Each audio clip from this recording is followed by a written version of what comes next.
E adivinha quem foi que chegou agora? Agora é o grande momento, né, pessoal?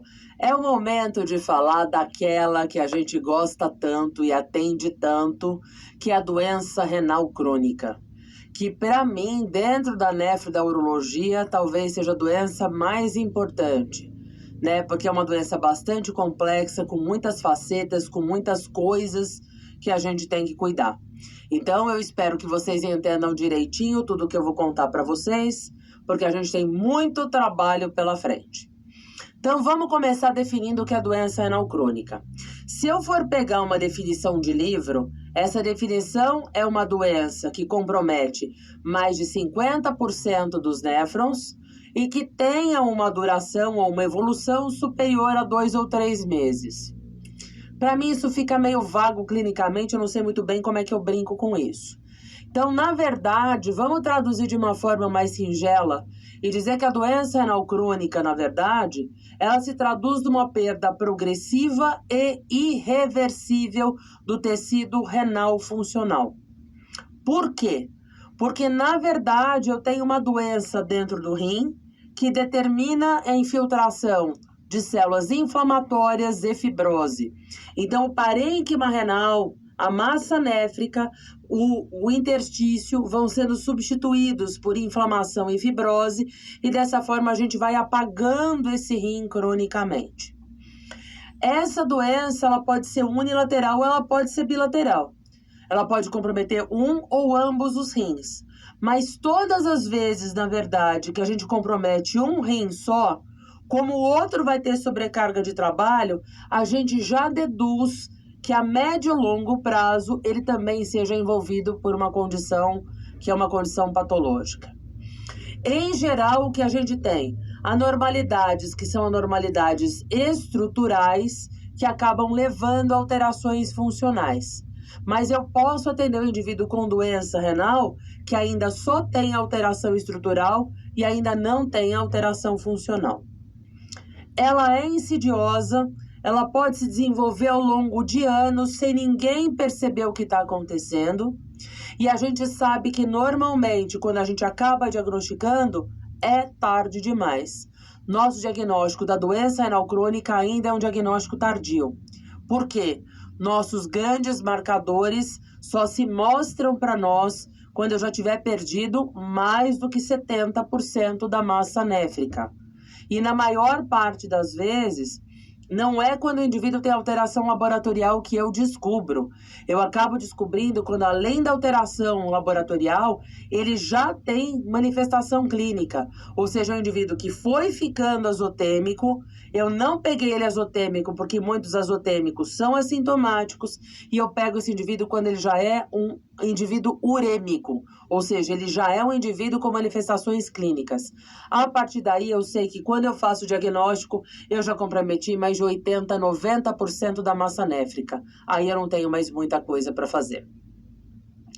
A doença renal crônica, ela é uma doença que no gato, principalmente, vai ser histologicamente caracterizada por uma nefrite túbulo-intersticial, que também é um processo que vai acabar comprometendo o rim do cão, por mecanismos que eu vou comentar de novo com vocês daqui para frente. A gente tem, portanto, inflamação crônica associada à fibrose, e além disso, como tem processo inflamatório, como tem morte celular, a gente não pode esquecer que uma grande marca da doença renal crônica é o que a gente chama de estresse oxidativo. Ou seja, uma grande produção de radicais livres que vão causando lesões celulares progressivas, e é por isso que isso acaba virando aquela pedrinha que é jogada de cima de uma montanha que tem neve, cria aquela bola de neve e depois isso vira uma avalanche, tá? Se a gente for pensar num rim normal, um rim saudável, um rim pleno, um rim novo, ele tem aproximadamente 200 mil néfrons. Quando a gente começa a ter alterações, aquelas lesões renais, lembra? Que eu vou lesionando um néfron aqui, um néfron ali, aquele néfron lesionado, altera aquele interstício, que altera todos os néfrons que estão mais ou menos por aí. A gente começa a ter a perda desses néfrons. Se a definição de doença renal crônica é quando eu evoluir para uma perda de mais de 50% desses néfrons, significa que o indivíduo com doença renal crônica comprometeu pelo menos 100 mil néfrons. Então, um nefropata crônico já tem menos de 100 mil néfrons por rim. Era para ele ter 200 mil, agora ele tem menos de 100 mil. Quando isso evolui, que é quando a gente vai comprometendo essa porcentagem cada vez mais, se eu chego no comprometimento daqueles 75%, só me restam um quarto desse rim, só me restam 25%. Significa que quando eu diagnostico, entre aspas, que é quando a creatinina aumenta no laboratório, me restaram menos de 50 mil néfrons daqueles 200 mil iniciais por rim. E se eu já tenho um indivíduo com uremia, ou seja, um indivíduo que já vem com manifestações clínicas, eu sei que ele já comprometeu mais de 90%, portanto, quando eu faço diagnóstico, na maior parte das vezes, se eu faço diagnóstico em indivíduos que já são sintomáticos, eu estou fazendo diagnóstico quando restaram 20 mil néfrons por rim, ou seja, menos de 10% do que ele tinha inicialmente. Então, dá para a gente entender que se eu faço o diagnóstico quando o indivíduo já tem alteração laboratorial, ou se eu faço o diagnóstico quando esse indivíduo já apresenta sinais de enfermidade, que eu não tenho muita coisa para fazer por ele, a não ser tentar proporcionar qualidade de vida, porque sobrou muito pouco néfron para que eu consiga trabalhar de uma forma eficiente. Se vocês olharem esse desenho desses rins, é isso que vai acontecer. Eu tenho um rim que é um rim normal. Esse rim ele vai sofrendo inflamação e fibrose, então ele vai sofrendo retração do parênquima, ele vai ficando mais enxuto, mais enxuto, mais enxuto e praticamente ele vira uma estrutura seca. Tem alguns pacientes que, se a gente faz o acompanhamento ao longo de anos, vocês vão realmente percebendo a diminuição das dimensões renais e vão percebendo que ele vai ficando morfologicamente cada vez mais irregular e cada vez mais esquisitinho. Dentre as espécies das quais nós tratamos, se a gente for pensar entre cães e gatos, eu sei que para cada 285 cães que eu atendo, eu vou atender com doença renal crônica e aproximadamente para cada 43 gatos que eu atendo, vai apresentar doença renal crônica. Trabalhos recentes falam que a proporção de gatos para cães com doença renal crônica na atualidade são de 7 cães para cada 1 cão que eu atenda. Portanto, pessoal, o que a gente tem é uma doença extremamente importante e que ganha um vulto maior ainda na espécie felina. No gato, a base da doença renal crônica é a tal da nefrite túbulo-intersticial, que parece ser a doença que dá o start, mesmo que ele tenha outras causas do rim, mas o desenvolvimento histopatológico é de uma nefrite túbulo-intersticial. E o cão, aparentemente, apesar dele também fazer nefrite túbulo-intersticial, parece que o grande start para o cão é a glomerulopatia. Os animais mais acometidos são animais que estão em idade geriátrica. Pacientes geriátricos são os pacientes que mais têm doença renal. Por quê? Porque ela é uma doença senil. Ela é uma doença de senescência. Ela é uma doença de envelhecimento renal. Então, várias lesões acontecem ao longo da vida e a capacidade de renovação vai sendo perdida. Então, à medida que o indivíduo vai envelhecendo, o rinzinho também vai envelhecendo. E aí chega um determinado momento que eu pego aquele rim mais anciãozinho. Então, a gente concentra o maior número de casos de animais com doença renal crônica com idades superiores a 10 anos. Claro que quanto mais avança a idade, mais os casos estão concentrados. A gente vai pensar em 50% dos animais acima de 15 anos de idade com doença renal crônica, mas a gente chega a pensar em torno de 40% dos animais acima de 10 anos de idade, 30% dos animais acima de 10 anos de idade. Agora, isso não quer dizer que indivíduos mais jovens não possam ter doença renal crônica. mas é que os números, numericamente, eles são menos representativos.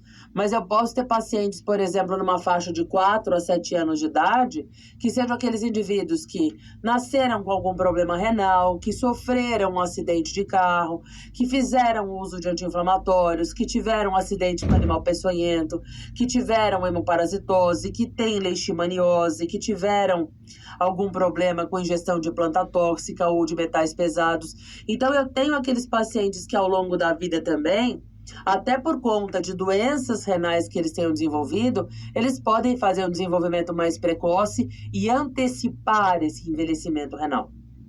E eu tenho aqueles pacientes fora da curva, que eu vou atender com uma doença que teoricamente é uma doença geriátrica, mas que eles nascem com rins mal formados, ou tem outras alterações congênitas do trato urinário que acabem comprometendo o rim mais precocemente, então que tenham manifestações antes mesmo do primeiro ano de vida. Então isso vai ser muito variável de acordo com a causa. Mas vale a gente lembrar que não é só animal velho que vai ter doença renal. Então, a gente sempre dá uma olhadinha no rim de todo mundo. Agora, comparando cão e gato, o que a gente tem? A gente tem esse gráfico que vocês veem aí, que elucida muito bem. Ela é uma doença insidiosa e, normalmente, ela é uma doença de altos e baixos. O cão, como modelo de doença renal, o cão é muito parecido com o homem.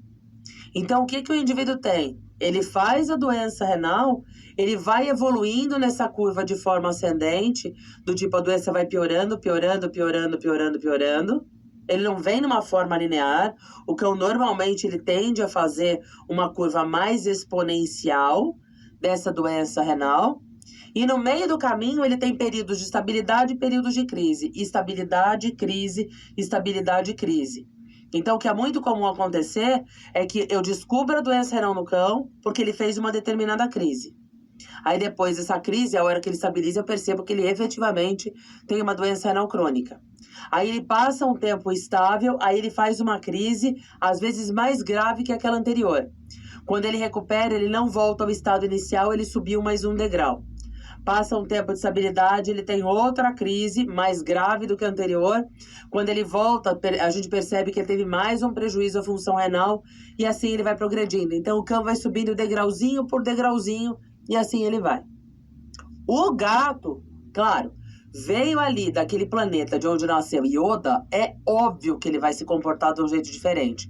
Então, eu diagnostico a doença renal no gato e ele fica estável por um período muito longo, de meses a anos, pessoal. Meses a anos. Então, o que vai acontecer é que o gato, às vezes, se mantém numa creatinina 2,3, 2,8, por um período enorme de tempo, que a gente começa até a achar que essa é a creatinina dele, e de repente, a hora que for para ele acelerar, ele dá uma acelerada mais importante e vai aí rumo aos estágios mais avançados da doença renal. Então, o felino, ele tem essa diferença aí com relação ao cão. A etiologia da doença renal crônica, ela é multifatorial. Então, eu não tenho, muitas vezes, como dizer o que foi que desencadeou. Eu tenho pacientes que têm, por exemplo, eles são acometidos de uma doença imunológica. Você tem um cão com lúpus, por exemplo. O lúpus eritematoso causa muita glomerulopatia. E a partir desse lúpus eritematoso e dessa glomerulopatia, o cão acaba fazendo uma doença renal crônica.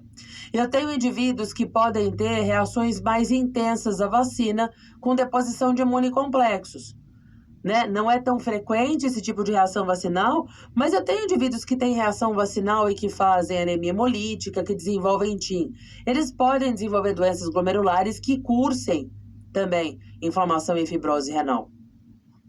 Eu tenho indivíduos que acabam sendo infectados por doenças infecciosas, como as hemoparasitoses caninas, babésia, erlíquia, né, a babesiose, a erliquiose, a leishmaniose, que são doenças que fazem muita deposição de imunocomplexo em rim. E eu tenho uma glomerulopatia por conta disso. Tirando a babesiose, que pode causar anemia hemolítica, que altera tanto a oxigenação renal, quanto eu tenho o efeito tóxico da hemoglobina. Eu tenho a própria anemia hemolítica nas doenças infecciosas, que gera hemoglobinúria e pode deteriorar a condição renal. Alguns pacientes têm amiloidose, deposição de substância amiloide no rim. Tem indivíduo que tem neoplasia, tem cão que tem carcinoma renal, tem gato que tem linfoma renal, né? O indivíduo que tem FeLV, ele tem chance de ter glomerulonefrite porque é infecciosa, glomerulonefrite porque também é imunomediada, ele ainda pode desenvolver um linfoma dentro do rim. Peritonite infecciosa felina é uma doença infecciosa que gera uma condição importante no rim, que é uma condição tecidual, formação de piogranulomas dentro do rim. Eu tenho urólitos que às vezes podem comprometer esse rim. Se eles fizerem um processo de obstrução, eu gero uma lesão renal aguda, e essa lesão renal aguda a gente já sabe que pode desencadear uma doença renal crônica. Eu tenho aqueles indivíduos que têm displasia renal, hipoplasia renal, doença do rim policístico, frequente no gato. Tenho indivíduos que podem ter condições que são garantidas por conta até mesmo de drogas que são utilizadas, fármacos que são nefrotóxicos, que são utilizados rotineiramente ou com uma frequência relativamente alta. E claro, tem aquele paciente que eu não sei o que foi acontecer, porque a vida inteira ninguém pontuou absolutamente nada, e quando eu atendo o paciente ele já tem alteração renal. Se vocês pararem para olhar essas causas, comecem a pensar naqueles pacientes que vocês conhecem ao longo de uma vida inteira e vejam se vocês não têm pacientes que vão marcar um X em pelo menos 3 itens aí dentro, né? Aquele indivíduo que fez uma lesão renal isquêmica, o indivíduo que fez uma lesão renal tóxica, o indivíduo que, de repente, teve uma desidratação importante, sofreu um processo hipotensivo e a gente não viu a insuficiência. Então, tem muita coisa para colocar aí dentro, pessoal. Mas é importante que a gente tenha na cabeça que a gente não vai conseguir tratar a causa. A doença renal crônica, quando ela vem, ela já foi consequência de alguma coisa. E não adianta tratar a base. Essa é uma das doenças que a gente não tem como mexer na causa subjacente, tá? Se a gente olhar o perfil dessa doença, então vamos olhar esse gráfico. A gente tem aqui, né, o eixo das ordenadas, falando para a gente a respeito da porcentagem da função renal. E não tem 100%, por quê? Porque eu estou querendo dizer que a partir do momento que ele já perdeu 1% de função, já é um rim que é doente. Então, a partir do momento que eu não tenho 100% de um rim perfeito, eu já tenho 1% de comprometimento de néfron, e isso já chama doença, e a doença vai ser todo quadrado que vai contemplar os retângulos azul, verde e amarelo. Tudo isso é doença renal. É que a doença renal, ela fica só como doença silenciosa por um período muito longo. O que eu chamo de insuficiência renal é quando o indivíduo começa a ter alterações laboratoriais, que a gente sabe que são aqueles indivíduos que têm comprometimento de aproximadamente 70% dos néfrons. Significa que em grande parte da evolução da doença e uma grande fração da própria insuficiência, eu tenho um indivíduo assintomático que passa incólume dentro da população. A partir de um determinado grau da insuficiência, a azotemia começa a gerar uremia. É o paciente que começa a ficar nauseado, começa a perder peso, começa a ter manifestações clínicas. A partir daí eu começo a fase sintomática. Quando eu evoluo para falência, eu já tenho indivíduos que têm muito pouca massa néfrica e evoluem até para manifestações extra-renais, tá? Comprometimentos como encefalopatia, comprometimento como anemia e outras condições mais graves geradas pela doença. Então, basicamente, é isso que a gente tem, e a gente percebe que no desenrolar dessa doença, a gente vai ter uma perda progressiva aí dessa função renal, que a gente está pensando principalmente na própria filtração glomerular. Bom, para a gente conversar a respeito da doença renal crônica, então a gente vai ter que voltar para aqueles nossos conceitos iniciais de quais são as disfunções e condições associadas às nefropatias. Então, eu preciso lembrar quais são as funções executadas pelo rim de novo, para lembrar o que eu vou buscar num paciente que tem doença renal crônica. Porque se ele vai ficando deteriorado, se ele vai sendo consumido, essas funções gradualmente vão se perder. Então, a gente vai lembrar que esse rim filtra o sangue, a gente vai lembrar que ele excreta substâncias tóxicas oriundas do metabolismo, que a gente faz o equilíbrio hídrico, eletrolítico e ácido básico a partir dele, que ele é responsável pela eritrorregeneração por causa da síntese da eritropoietina, que ele faz o controle da volemia e ele também faz o controle da pressão arterial, porque ele vai ser responsável pela ativação do sistema renina-angiotensina-aldosterona, e que ele também faz a síntese de hormônios, particularmente a vitamina D3, que é ativada dentro do rim. Significa que à medida que ele vai ficando doente, essas funções elas começam a ficar mal executadas e depois elas começam a se perder. O que eu tenho a partir daí, então? Se eu comprometo filtração do sangue e excreção de substâncias, é um indivíduo que começa a se tornar azotêmico e que vai ficar urêmico ao longo do caminho. Se eu comprometo o equilíbrio hídrico, esse indivíduo começa a desidratar. E já que ele começa a perder mais água pelo rim, uma manifestação clínica muito comum é a poliúria, que pode ter polidipsia compensatória. Com relação ao equilíbrio eletrolítico, a gente vai ter desbalanços daqueles eletrólitos sobre os quais nós já conversamos anteriormente. Então, esse indivíduo ele vai fazer principalmente hiperfosfatemia, hipopotassemia, principalmente se for um gato, hipopotassemia. E lembrar que a gente vai ter os desdobramentos decorrentes dessas alterações eletrolíticas. Equilíbrio ácido básico, desenvolvimento de uma acidose metabólica crônica, que compromete a viabilidade de todas as células do organismo. O comprometimento da eritrorregeneração, pela não síntese da eritropoietina, com o desenvolvimento de uma anemia não regenerativa. Controle da volemia e da pressão arterial, que ficam completamente desajustados, porque o sistema renina, angiotensina, aldosterona se ativa e não desliga mais. Isso gera hipertensão arterial. Isso pode gerar proteinúria, a gente já vai falar o porquê. E eu posso comprometer a síntese da vitamina D3. E a vitamina D3 é muito importante para regular o metabolismo do cálcio e fósforo, e reflexamente a gente acaba tendo o que a gente chama de hiperparatireoidismo.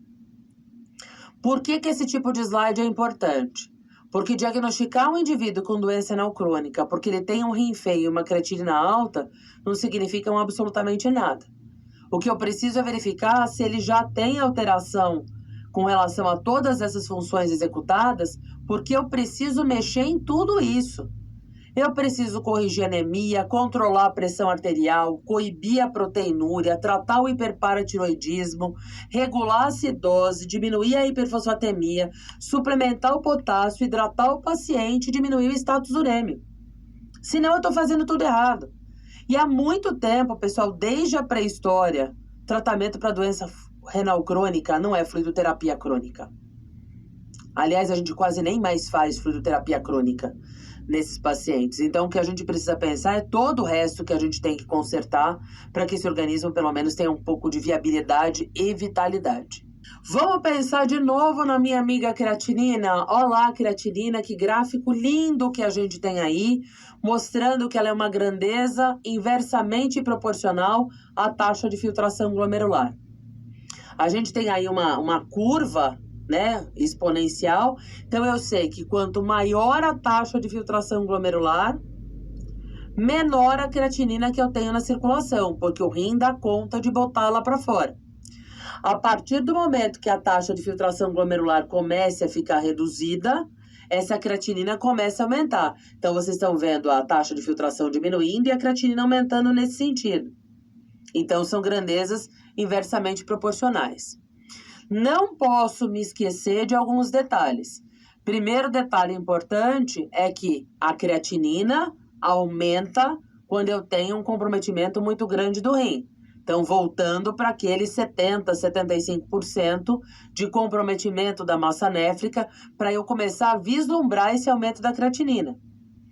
Mas eu tenho que lembrar que alguns pacientes que são pacientes mais velhos, eles têm alterações sistêmicas que diminuem a sua massa muscular. E se diminui a sua massa muscular, pode ser que eu tenha uma creatinina falsamente normal num exame de sangue, porque ela vem da massa muscular. Então, um paciente felino com hipertireoidismo, um paciente felino com linfoma que esteja sarcopênico, ele pode ter uma creatinina normal, apesar dele ter alteração renal. O gato com hipertireoidismo é a grande marca disso.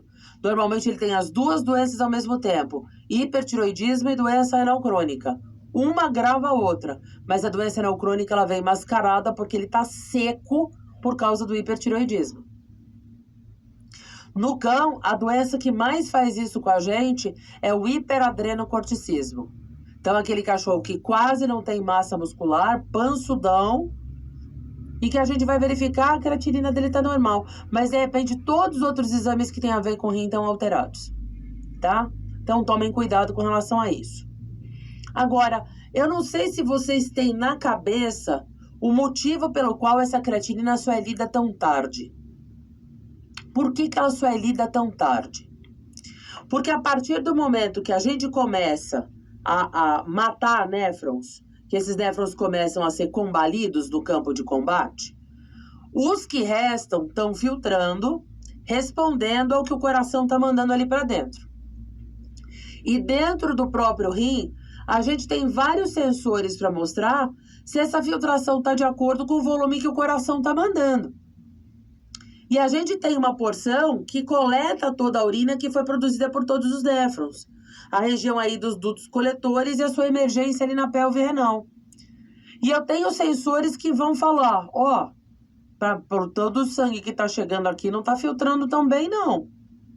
E existe uma resposta neuromoral que vai ser desencadeada e vai ser normalmente deflagrada por aquele sistema renina-angiotensina-aldosterona que fica no seio entre a arteríola aferente e eferente.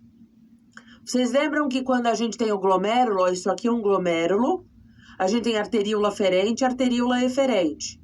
No seio entre elas, a gente tem uma estrutura chamada aparelho justaglomerular. Tá ali. Quem tá passando aqui por trás é o duto coletor. E o duto coletor, perto do aparelho justaglomerular, tem um outro aparelhinho que faz uma interface ali com eles, que é a mácula densa. Então, a gente pega a partir dali informações a respeito de osmolaridade, a respeito de pressão.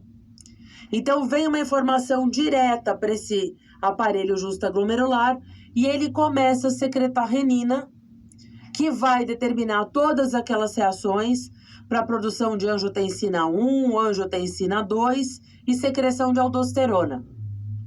Angiotensina 2 aumenta a pressão arterial, a aldosterona retém sódio e água. Os dois elementos aumentam a pressão arterial do indivíduo. Mas a angiotensina 2 tem um papel muito importante.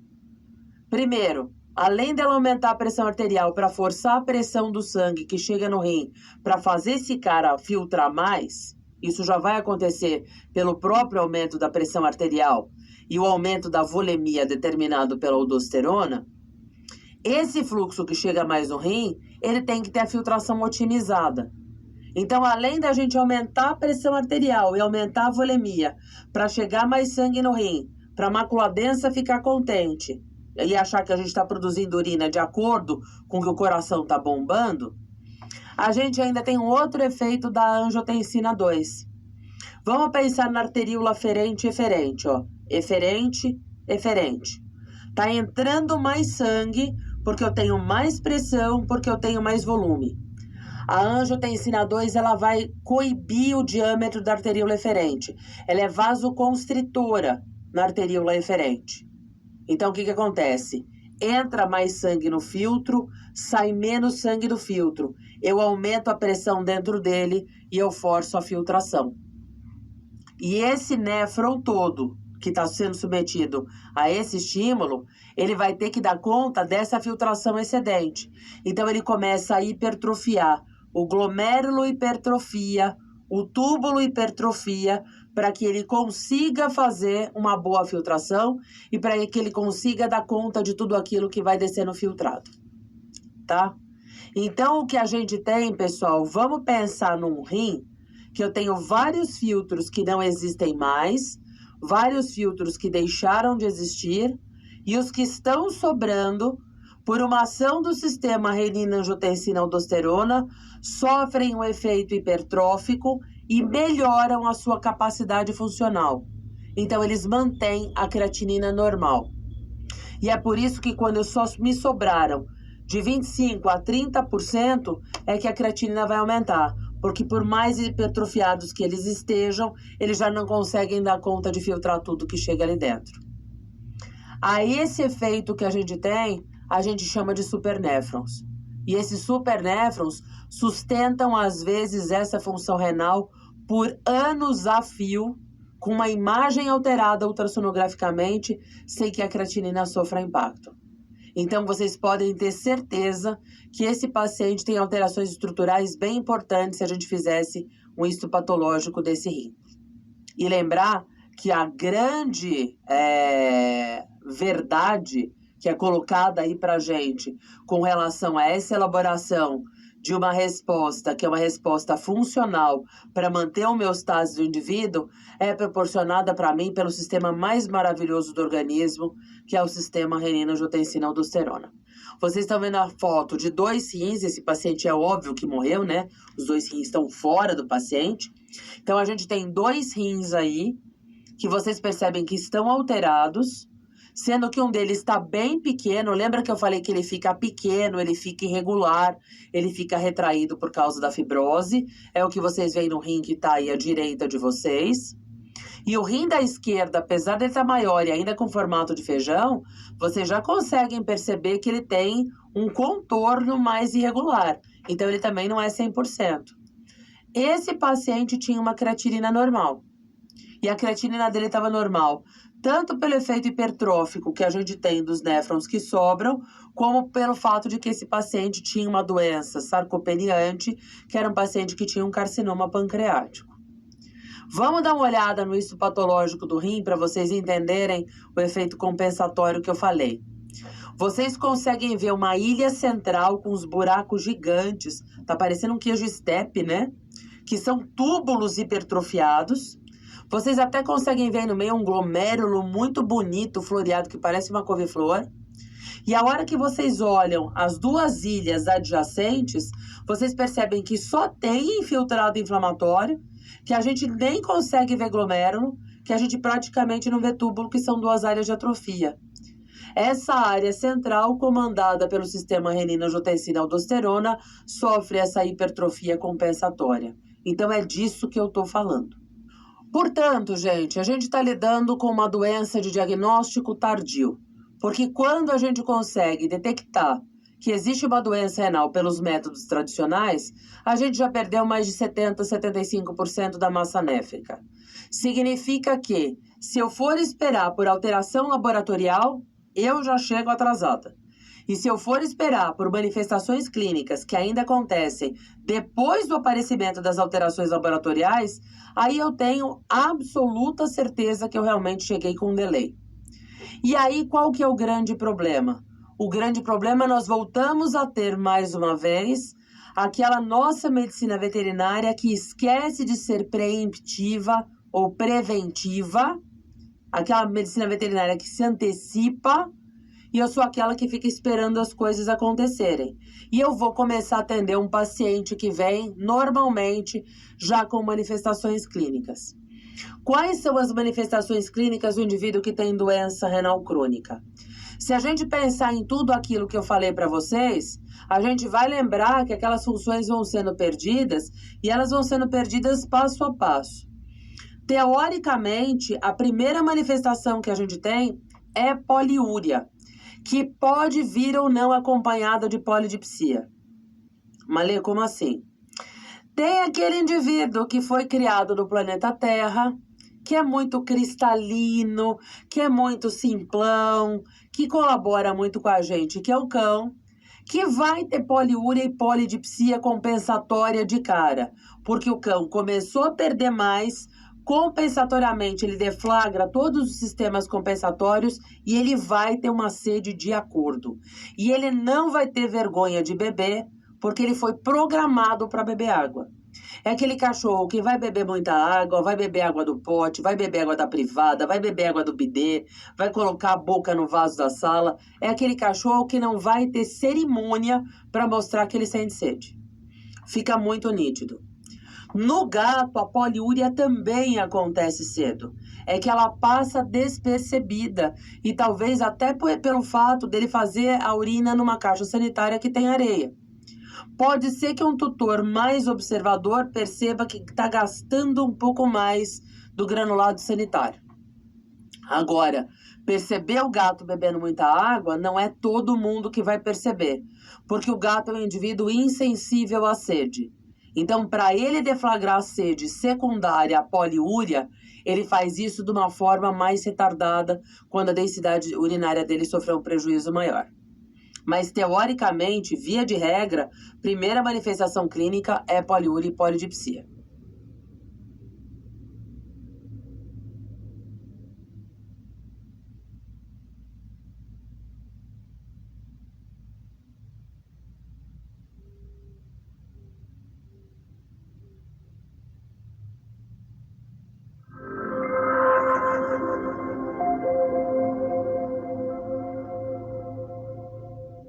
Aí, esses pacientes vão começar a ter aqueles mesmos processos e aquelas mesmas manifestações que a gente vai reportar daquele indivíduo que fez a renal aguda.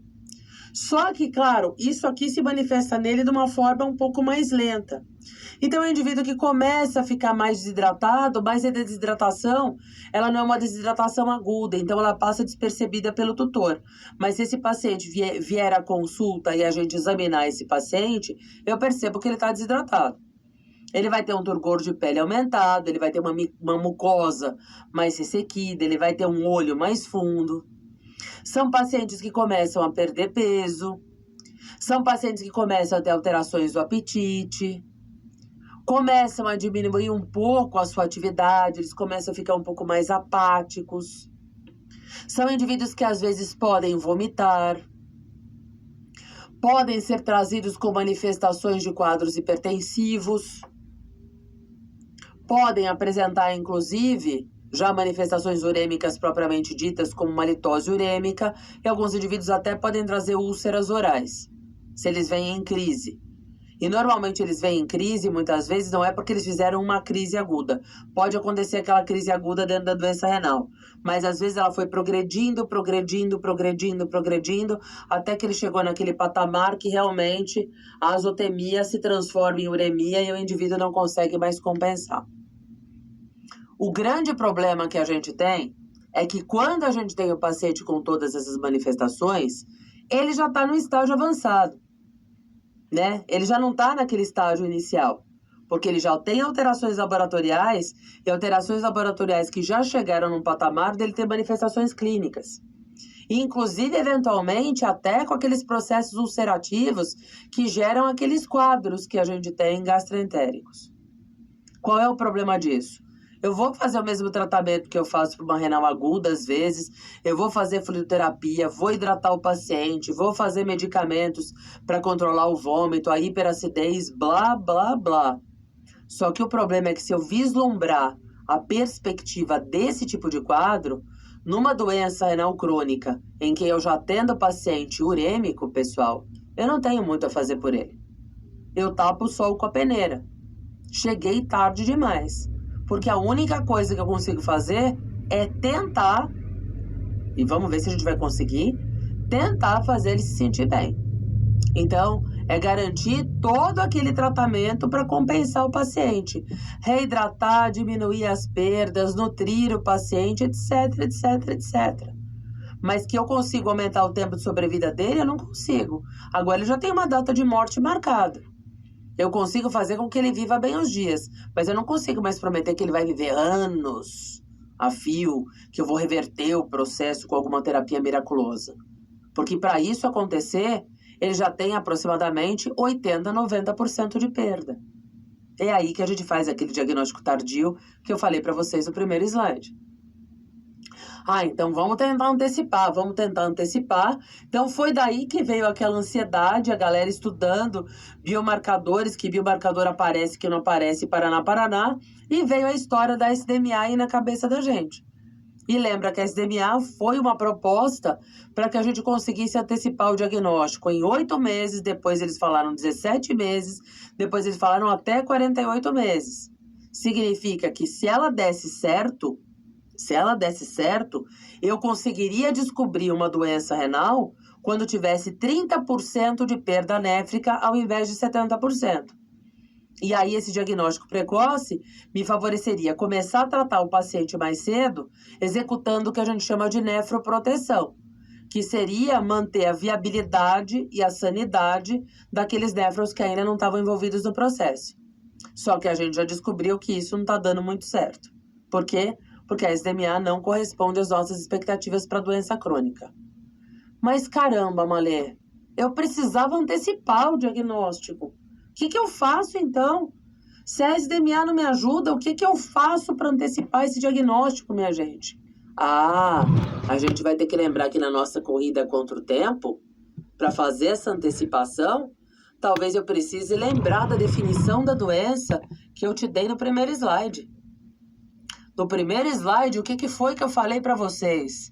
Eu falei que essa é uma doença estrutural. E é uma doença estrutural em que eu tenho a infiltração de tecido inflamatório e fibroso no rim.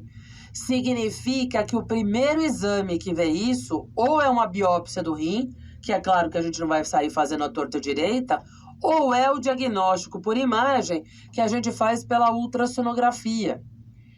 E é por isso que, às vezes, algumas pessoas ficam aturdidas quando mandam fazer uma ultrassonografia por qualquer outro motivo, e o ultrassonografista vai dar uma descrição do rim, e depois que ele dá uma descrição toda do rim, ele escreve nefropatia, interrogação.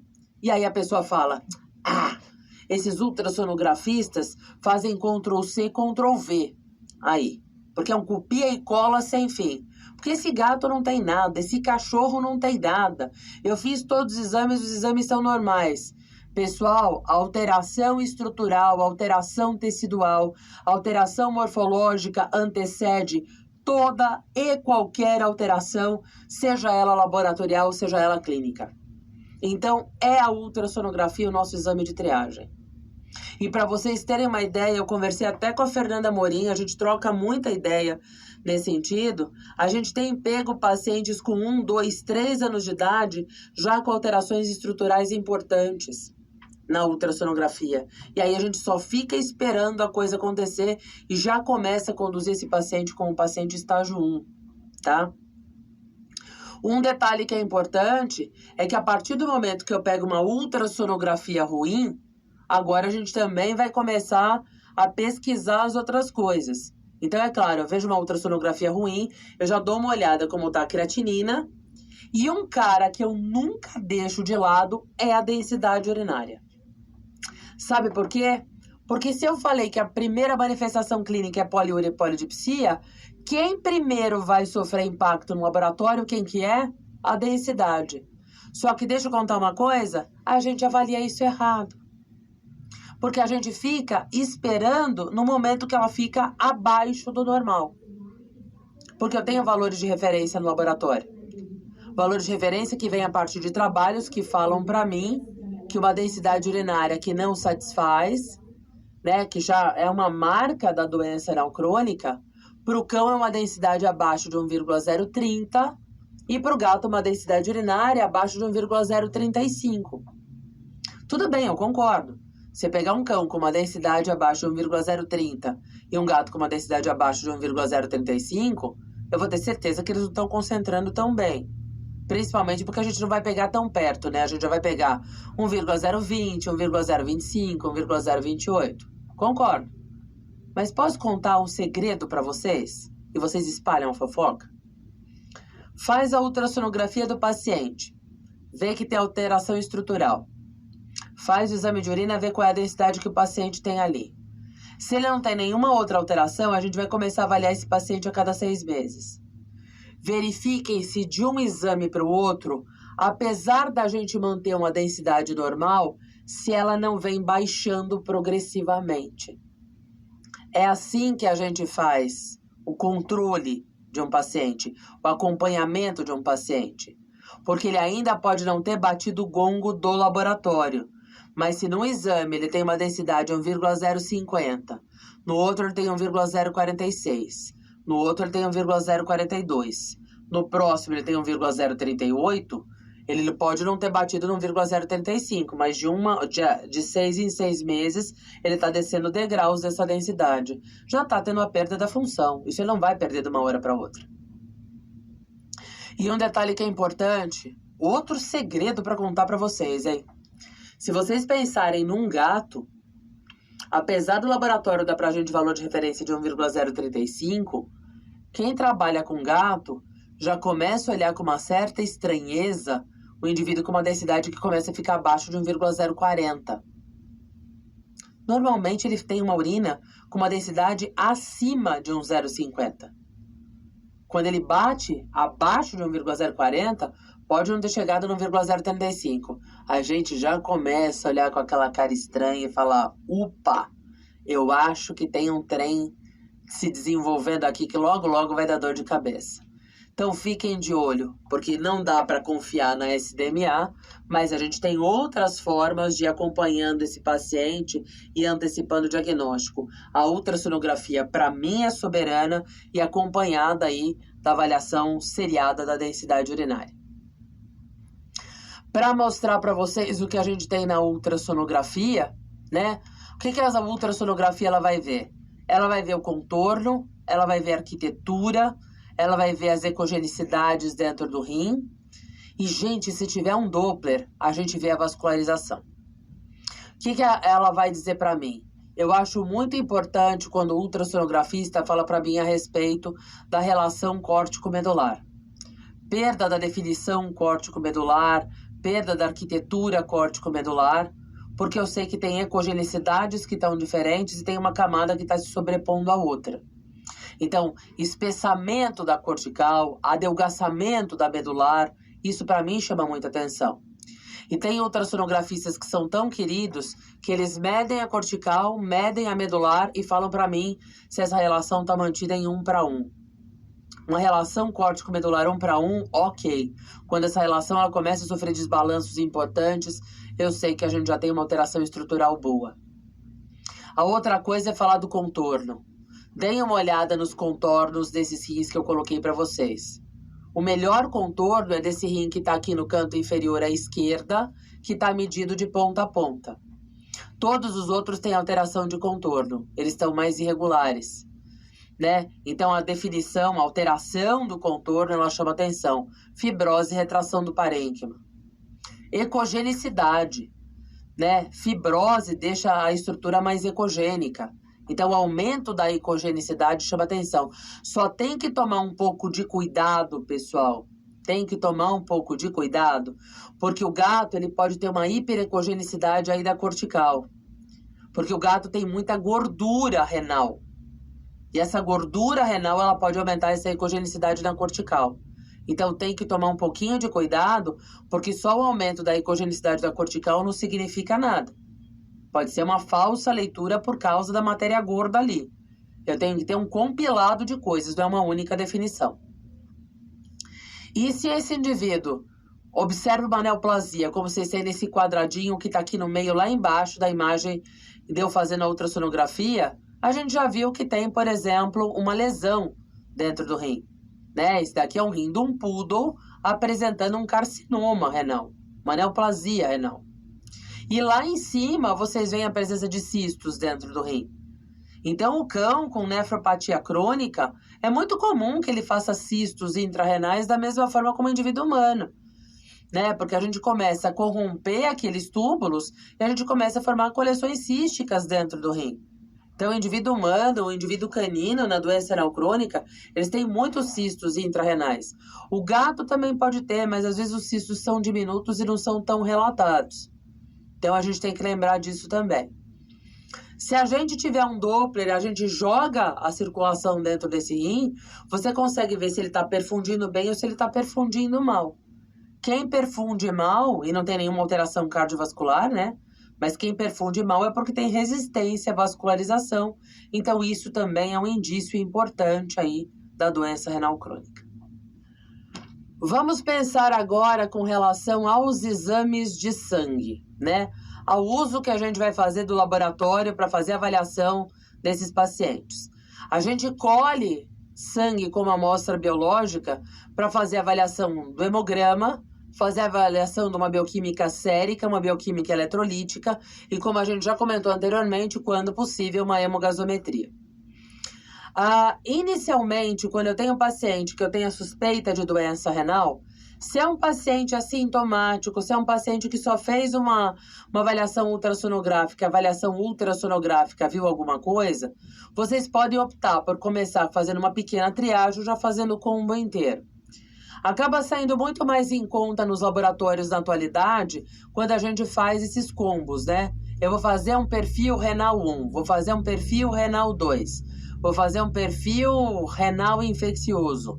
Então, a hora que o cara começa a pagar os exames picadinhos, sai um valor enorme e quando ele faz uma cesta inteira, isso acaba saindo mais barato. Eu gosto muito de fazer o combo inteiro, porque daí eu já peço aqueles combos que tem o hemograma, ureia, creatinina, já tem os eletrólitos e eventualmente já tem a hemogasometria. Alguns combos, inclusive, já contém urina e o PC, então aí eu fico mais feliz ainda, porque a gente consegue fazer um escaneamento do paciente. Você faz um screening desse paciente e você tem todas as informações que você precisa dele, do que ficar catando milho, né? Quando a gente faz a avaliação desses pacientes, a gente diagnostica se ele tem uma doença renal azotêmica ou não pela dosagem da creatinina. A ultrassonografia me fala se existe ou não a nefropatia. Agora, a creatinina, na maior parte das vezes, a densidade urinária, é que me dá uma marca se esse indivíduo tem uma doença renal já numa progressão um pouco maior. Mas para estadiar o paciente, eu preciso da creatinina, porque é ela que vai me dizer em que momento da doença que ele está. Então, a gente vai atrás dela. E é claro, nos determinados momentos que essa doença tem, eu vou tendo outras alterações que vão aparecendo. Então, para eu poder realmente me situar com relação a esse paciente, o ideal é que eu tenha todas essas informações. Lembrando que a urinálise é imprescindível e eu acho imperdoável atender um paciente com doença renal e não fazer uma urinálise. E essa urinálise, ela vai normalmente determinar para mim se ele pode ou não fazer a pesquisa da proteinúria pela UPC, que lembra que não pode ter sedimento ativo na urina para a gente fazer o UPC. E a gente também acaba fazendo a cultura e o antibiograma, porque se ele tiver uma densidade baixa e também dependendo dos achados da urinálise, a gente tem que verificar se esse paciente não tem uma infecção secundária ao processo da própria doença renal. Aí vem a nossa grande brincadeira, porque a minha amiga Iris, a International Renal Interest Society, ela coloca pra gente um esquema para você criar estágios dessa doença renal que facilitem o diagnóstico e facilitem as medidas terapêuticas a serem realizadas para esses pacientes, por conta de diretrizes que a própria sociedade passa para a gente. Aqui a gente tem uma tabela, que é uma tabela atualizada de 2019, desse estadiamento da Iris. Quando a Iris começou a trabalhar, ela só fazia o estadiamento pela creatinina. Então, a gente sabe que tem valores específicos para cão, valores específicos para gato, muda um pouquinho só entre as espécies, para a gente dizer se esse paciente já evoluiu para estágios azotêmicos ou não. Então, o que a gente tem? A gente tem o estágio 1 da doença renal, que vocês estão vendo aí um rinzinho disfarçado de Sancho Panza ou de Panchovila, como queiram. E esse rinzinho está disfarçado por quê? Porque ele tem doença, mas ele está fingindo que ele não tem. Então, laboratorialmente, esse paciente não tem nada. Ele não é azotêmico, ele ainda não tem densidade baixa. mas é um paciente que já tem alteração no exame de imagem. Esse paciente normalmente tem uma creatinina normal. Então, o estágio 1 é aquele indivíduo pré-azotêmico ou não azotêmico, que ainda tem exames laboratoriais normais, mas que ele já mostra pela ultrassonografia que ele tem uma alteração estrutural. Ou se ele tiver realizado uma biópsia, ou se na vida desse paciente ele já teve alguma lesão renal muito importante. A partir do segundo estágio, a gente já tem indivíduos azotêmicos. Então, o primeiro estágio é o estágio não azotêmico, a partir do estágio 2 a gente tem o indivíduo com azotemia. O estágio 2 ele tem azotemia leve, mas ele é assintomático. No máximo que ele pode ter poliúria e polidipsia. No estágio 3 ele tem uma azotemia moderada, ele já mostra sinais de doença porque ele já fica urêmico, ele já tem manifestações clínicas. E o estágio 4, ele tem uma azotemia grave, uma azotemia severa. É aquele paciente que tem todas as disfunções já da doença renal, inclusive manifestações extra-renais. Esses pacientes, dentro dessas faixas de creatinina que vocês veem nessa tabela, para que a gente possa fazer essa classificação dentro dos estágios, esse exame deve ser colhido num paciente estável e hidratado. Você nunca estadia um paciente que está dando ingresso ao hospital aquele dia, no paciente que veio com vômito, no paciente que veio sintomático, no paciente que está internado. É a creatinina da alta do paciente. É a creatinina da estabilidade do paciente. Tem que estar hidratado para eu não ter o componente pré-renal da azotemia, porque senão o estadiamento está errado. O estadiamento é baseado só no componente renal dela. E a gente tem que ter um paciente estável, por quê? Porque quando ele está instável, pode ser que essa creatinina só esteja aumentada momentaneamente por alterações perfusivas, ou por alterações da hidratação, ou por uma condição que eu ainda consiga tratar. Então, por isso que a hora que ele tem a alta e ele está estável, é essa creatinina que situa esse paciente nessa tabela. O que a Iris fez pra gente? A Iris resolveu abraçar esse DMA. E quando ela abraçou esse DMA, ela colocou esse DMA no meio dessa tabela e falou pra gente que a SDMA nessa tabela vai fazer o seguinte: ela vai classificar esse paciente num determinado estágio e que dentro desse determinado estágio é pra gente, na verdade, às vezes corrigir o estágio em que eu coloquei o paciente de acordo com a creatinina. Porque, teoricamente, se a SDMA avança mais rápido, se aparece mais cedo, eu posso ter uma creatinina que coloque o paciente no estágio 1, mas a SDMA coloca ele no estágio 2. Então, ele é estágio 2. A SDMA seria o cara que manda. Só que na prática, como a gente não está vendo esses aumentos de uma forma tão frequente e tão assertiva, a gente ainda está acreditando mais na própria creatinina. O que a gente vai precisar lembrar? É que dentro daquelas condições e disfunções associadas, tem coisas que vão acontecer que não só deixam o indivíduo doente, mas que também atuam como fatores de progressão para a própria doença renal. Então, essas coisas têm que ser avaliadas em todos os estágios. Então, todo paciente que vem, a gente vai fazer o exame de imagem, a gente vai fazer a urinálise, a gente dosa a creatinina, mas eu preciso verificar se ele não está hiperfosfatêmico, eu preciso verificar a pressão arterial desse paciente, preciso ver se ele não está proteinúrico, preciso ver se ele não está desidratado.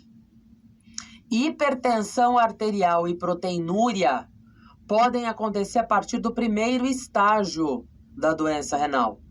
Isso é muito importante que vocês tenham em mente, porque quando vocês fazem a ultrassonografia do indivíduo, ele tem um rim alterado, creatinina está normal, manda para casa, está errado. Esse paciente tem que ter a pressão arterial a começar a ser aferida a partir de agora e começar a ser aferida sistematicamente para a gente pegar os aumentos dessa pressão arterial. Porque no primeiro estágio, se a ultrassonografia vê a doença, eu já perdi uma grande parte de massa néfrica, já tem uma alteração estrutural ali dentro. Então, eu já tenho aquele sistema renina, angiotensina, aldosterona ligado. Esse paciente já começa a ter incremento da pressão arterial, que é um fator, que pode ser um fator de progressão. E pode gerar proteinúria, que também é fator de progressão. Então, desde o primeiro estágio, mesmo que ele não seja azotêmico e o laboratório traga resultados perfeitos, é sempre avaliar o PC e pressão arterial. O PC e pressão arterial, desde o início. Agora, o fosfato, ele já tende a aumentar na circulação quando esse indivíduo já está azotêmico. Porque o fosfato, ele também começa a ser reduzido à medida que a filtração glomerular se reduz. Então, a partir do momento em que a azotemia se estabeleça, a gente começa a avaliar esse fosfato. Alguns indivíduos já começam a ter alteração das concentrações de fosfato no momento em que eles estão evoluindo do estágio 1 para o estágio 2. Mesmo que eles não passem dos valores de referência, você começa a perceber que eles começam a ficar crescentes. Esses valores ficam maiores de um exame para o outro. Então, no exame eu pego 2,3, no outro eu pego 2,9, no outro eu pego 3,1, no outro eu pego 4. Lembra da densidade? Que eu ia fazendo exames seriados e ela ia descendo? O fosfato e a creatinina, muitas vezes em exames seriados, eles começam a subir. Então, eu gosto muito de fazer a prática de todo paciente que eu vou avaliar fazer o combo sempre, porque eu pego essas alterações de uma sintonia um pouquinho mais fina, tá bom? Agora, sempre é importante a gente checar o fosfato, checar a pressão, checar a proteinúria e verificar a hidratação do paciente, porque esses 4 fatores são fatores importantes para a progressão, porque eles determinam perda adicional de néfrons. Aqueles néfrons que continuam trabalhando e trabalhando daquela forma acirrada, quando submetidos a esses fatores, eles podem evoluir para o colapso, eles podem evoluir para a fibrose. Pensando nesse sentido, pessoal, como 2 dos fatores mais importantes para essa progressão da doença renal são a hipertensão arterial e a proteinúria, que estão muito interligados, a própria IRIS coloca esses 2 fatores como fatores para subestadiamento da doença renal. Como assim? A gente estadia que ele é um nefropata crônico, estágio 1, 2, 3 ou 4, e dentro do estágio que ele está, eu vou dizer se ele é proteinúrico ou não proteinúrico, hipertenso ou não hipertenso. E isso é importante, porque se ele for uma das 2 coisas, eu vou ter que tratar, tá? Tanto a hipertensão sistêmica quanto a proteinúria geram perda de néfrons. Mas, aparentemente, como fator de progressão da doença renal, a proteinúria é mais importante. Vocês veem um gráfico aí, que foi um gráfico de um trabalho feito do grupo do Jonathan Elliott e da Harriet Simon na Inglaterra, que eles resolveram verificar qual era a evolução dos pacientes com doença renal crônica, de gatos com doença renal crônica, quando hipertensos. Então, eles avaliaram o fator hipertensão arterial na progressão da doença renal crônica. E eles verificaram que a hipertensão, gatos hipertensos, em comparação com gatos não hipertensos, gatos normotensos, eles tinham uma sobrevida muito parecida. A hipertensão por si só, ela não era um fator de progressão, de mortalidade ou de sobrevida mais curta. Mas, quando essa hipertensão vinha associada à proteinúria, aí sim eles percebiam que a vida desse gato era muito mais curta, que é o que vocês veem nesse gráfico. A linha verde, que nem terminou, significa que a sobrevida ia ser muito mais longa, é a linha que marca indivíduos não proteinúricos. As linhas azul e vermelhas que estão juntas, e vocês percebem que quase toca a linha das abscissas, é a linha que marca para a gente os indivíduos proteinúricos ou com proteinúria limítrofe. Significa que quando proteinúricos, a vida realmente ela acaba se reduzindo bastante. E daqui a pouquinho a gente vai entender o porquê. Agora, por que esses 2 fatores estão juntos aqui, então, se eu estou falando para vocês que a hipertensão como fator de progressão e de mortalidade não é sozinha tão importante? Porque o mesmo mecanismo que gera a hipertensão é o que gera a proteinúria em muitos pacientes, que é a ativação do sistema renina-angiotensina-aldosterona. Então, potencialmente, o indivíduo hipertenso se torna um indivíduo que vai apresentar proteinúria glomerular. Então, por isso que a gente sempre vai gerenciar os 2 ao mesmo tempo, tá? Então, sempre de olho na pressão, sempre de olho na proteinúria. Bom, pessoal, a partir daí eu tenho uma doença em que eu perdi muitos néfrons, os que ficaram trabalham em sobrecarga, e se eles trabalham em sobrecarga, eu preciso dar um jeito de que eles consigam trabalhar bem e sejam viáveis pela maior parte do tempo. O que a gente tem? A gente tem 4 estágios dessa doença renal, que a gente sempre vai ficar acompanhando esses pacientes, mas que se eu der uma atenção especial para os indivíduos que estão nos estágios mais precoces, talvez eu consiga identificar esses fatores de progressão, intervir nesses fatores de progressão e desacelerar a evolução da doença renal. É por isso que a gente briga tanto pela antecipação diagnóstica, por isso que a gente briga tanto por um diagnóstico precoce, por isso que a gente fala tanto de uma terapia preventiva para lesões adicionais. E justamente porque o tratamento da doença renal crônica vai depender disso. Como eu comentei com vocês, quando a gente pensa na doença renal crônica, é muito difícil conseguir verificar uma etiologia pontual. Quando eu tenho a doença renal crônica, eu já tive coisas que aconteceram ali dentro e agora eu já tenho aquela fibrose com aquela inflamação. Portanto, o diagnóstico etiológico, ele é muito difícil de ser realizado. E a partir daí eu preciso pensar no que eu vou fazer para esse paciente e qual é o meu objetivo. Meu objetivo maior do tratamento é retardar a evolução da doença, possibilitando uma maior longevidade com qualidade de vida.